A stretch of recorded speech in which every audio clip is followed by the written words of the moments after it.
what's good, Commanders fans? Just wanted to talk about this Andrew Luck stuff, man, and Jim Irsay. And then also the Phidarian Mathis is turning heads in workout so far.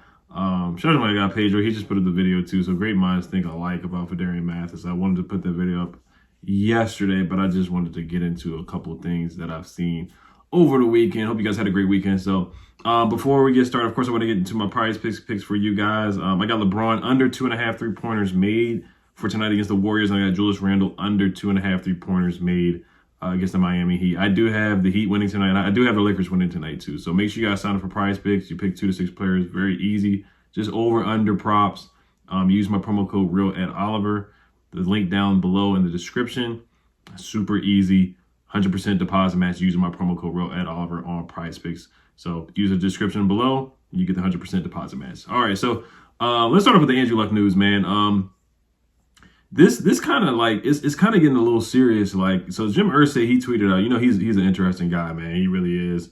I'll just leave it at that. I'll just say he's an interesting guy, to say the least, to say it nicely about Jim Irsay. But he tweeted out, if any NFL team attempted to contact Andrew Luck or any associate of him to play for their franchise, it would be a clear violation of the league's tampering policy. So if you didn't know, the Commanders, they reached out to every team. Mark Mayhew said it. I think Ron Rivera said it. They even reached out to the Chiefs. They didn't inquire about Pat Mahomes, but they just did something like where they were contacting every team in the NFL. They said that themselves, or John Keim reported that last year. Now, last year, John Keim, in his report, his article, he said that they thought about reaching out to Andrew Luck. Now, on Sunday, he says that they phoned, I'll read the article right here too. So it says that they even phoned about retired quarterback Andrew Luck just in case. They ultimately traded 2 third-round picks to Indianapolis for Carson Wentz. So it's like, Jim Irsay, man, just leave us alone, man. You already got us with the Carson Wentz trade. You already got the 2 third-round picks. It's like, man, come on now. Now, the rules are, you cannot contact Andrew Luck. Now, he does have some type of leg up. If he really does want to go forward with a tampering case, the NFL possibly could step in and take away a pick. I don't think they would take away a first-round pick, like when the Dolphins tampered with Tom Brady. They had their first-round pick taken away. I know the Chiefs, they tampered with Jeremy Maclin. They had their 4th and 6th round pick taken away. But there could be some repercussions for this, and this would be terrible for the new owner coming in, or even the new head coach for next year if Ron Rivera gets fired. Because if Ron doesn't make the playoffs, he's going to get fired by Josh Harris and the Colombian guy, whoever, Magic Johnson, Mitchell Rales. I don't see them bringing Ron back. So this could be pretty darn bad for our future if they do take away even a top 3 round pick. It would be awful. So, I mean, it is what it is. I think it's 50-50 in the air right now. I just know, I think if it was Dan Snyder, I feel like they'll press it more. But since Dan is leaving, I feel like they're not going to do this to Josh Harris. So we'll see, man.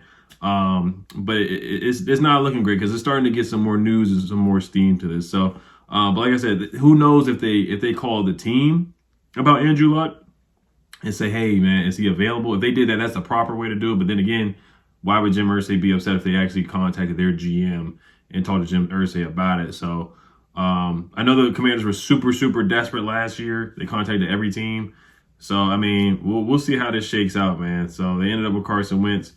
But that's all I got on that, man. The article goes on to say that this is the one from Mike Florio. We know Mike Florio doesn't like the Commanders at all. So he talks about how Jim Irsay tweeted a warning for the tampering. So he also said this should be very difficult to piece together. John Keim at ESPN.com wrote the article that mentioned the inquiry about Andrew Luck. He should know or should be able to find out whether the Commanders asked the Colts or Luck or someone tied to Andrew Luck. So, the NFL could really just ask Andrew Luck. And he could just say yes or no. Did they really call him or did they call his agent? If they did, then yes, they do have some type of investigation they can move forward with. So I'm really hoping they don't take away a first-round pick. And, the whole Caleb Williams talk, if they take away a first-round pick and we are bad next year, knock on wood, then you won't even have that pick to even get somebody like a Caleb Williams or a Drake May. So that we'll see what happens with that. But like I said, Jim Irsay is a weird guy. Look at his tweets and stuff. He tweets some of the weirdest stuff an owner can tweet or anybody can tweet. All right, so let's move on to Phidarian Mathis. And good news is from Michael Phillips of the Richmond Times-Dispatch. Talks about Phidarian Mathis, that he's been turning heads into return to workout. So I'll put the link to the article down here too, so Michael Phillips can get his credit. So John Allen quoted said he's back. Talking about Phidarian Mathis at the team's draft party, he said he's out there with us every single day. He's ready to work. Quote, I was telling him how I broke my foot my rookie year, so I understand where he's at mentally, and that's a dangerous spot for a lot of guys. When you come back after your first year of being hurt, you're hungry and ready to work, just like you're a rookie. So I'm looking forward to seeing him play football this year. So Phidarian Mathis, he's the guy that I almost forget about. It's kind of like when Matt Ioannidis got hurt. He was out that whole year, and he came back, and I was like, oh, man, we got Matt Ioannidis too. And now it's kind of like, hey, man, we got Phidarian Mathis, a guy who can eat space, just take on double teams so Jamin Davis can come in and stop the run. Cody Barton can come in and stop the run, or Jamin Davis can be a good blitzer as he was last year. I thought Jamin Davis did a great job blitzing in the first half of the season. He can eat space, and he eats space even for Chase Young and Deron Payne. You can give John Allen a real break because John Allen and Deron Payne, they played a lot of snaps last year. Now, John Ridgeway did a great job coming in off the bench last year, suplexing guys. But Phidarian Mathis is a guy that can eat space, and he's an underrated pass rusher. People say that's his downfall and that his strength is stopping the run. But he's a big guy that can get pressure in there. He had 9 sacks at Bama last year, second-round pick. A lot of people didn't like the pick because we already had Deron Payne, but now we know that Deron Payne is coming back. Now the pick kind of looks I think it's a fine pick. I wasn't mad at the pick at all, but I can get the frustration because we already had a legitimate defensive tackle duo with John Allen and Deron Payne. But, of course, you need a rotation. You need a rotation to give those guys a break because they played, I think John Allen, Deron Payne, they played the most snaps out of all the defensive tackles in the NFL. Like, they didn't get much breaks at all. And Phidarian Mathis is a guy that certainly can come in and do that. And he's really good at stopping the run. We had a good run defense last year anyway, but we definitely need a guy that can come in and fill the gaps and stop the run for sure. Phidarian Mathis goes on to say, I got to see how to carry myself. He says, I still got to learn throughout the whole process, my rookie season, without even being on the field. And he's learning from guys that went to Bama, of course. John Allen, Deron Payne, Phidarian Mathis, another Bama guy that can come in there and stop the run and get to the passer as well. So that's definitely going to boost our defense. So I'm excited to see what Phidarian Mathis can do. And then another tweet that I saw from Nathan Coleman. He had the highest pressure rate in the class.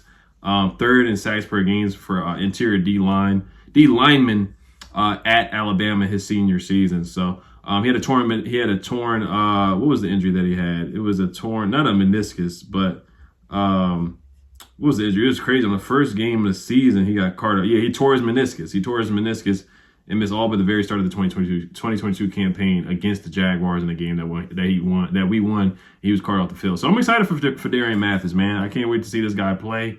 And you see, even in the preseason, he was making an impact. You see the Panthers game where, he made an impact on the goal line. We got a big stop on the second down. He just stood the center up and then snatched and threw him away, and we got the stop. So I like what he can do in the run game for sure. So, all right, you guys let me know what you guys think about this Andrew Luck stuff. Do you guys think there's any realness or any fruition for us to get a penalty in this or a draft pick taken away or not?